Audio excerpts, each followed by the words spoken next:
Salom do'stlar. Sizlarga halollik va sabrning qudrati haqida ta'sirli hikoya aytib bermoqchiman. Ba'zi insonlar o'zini to'g'ri yo'lda deb biladi. Lekin sinov ularni boshqa yo'liga boshlashi mumkin.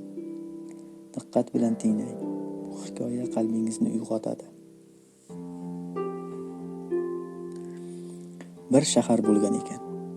U yerda bir odam yashar edi. Ismi Yusuf. Yusuf yosh, aqlli va har doim halollik va to'g'rilikni qadrlardi. Ammo shahar hayoti qiyin edi. Ish topish mushkul. Odamlar har doim yolg'on va hiyla ishlatardi. Yusuf doimo men halol bo'lib yashayman, Alloh menga yordam beradi derdi. Boshqalar esa unga kulib, halollik bilan boy bo'lish mumkin emas deyishardi. Bir kuni Yusuf ish topa olmadi. Uyda xotini va 2 kichik farzandi bor edi. Va och edi ular. Bank hisobida ham faqat bir nechta tangalar qoldi. Shu payt shaharga boy va hiyla ishlatadigan savdogar keldi.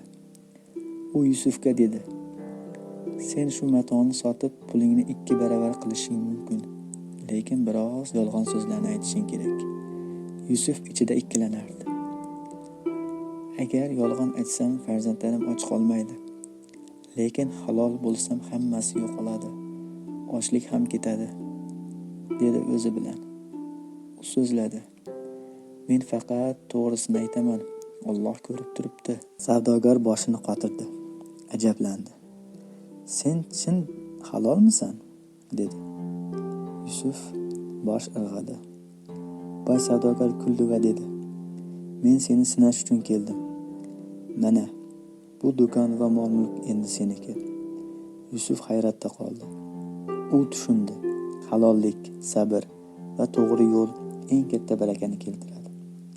Yusuf uyga qaytdi. Xotini va farzandlarini quvonchdan yig'ladi.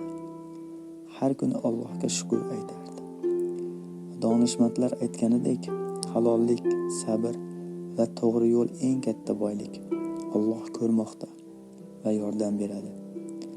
Agar ushbu hikoya sizga yoqgan bo'lsa, do'stlaringizga ham ulashib qo'ying.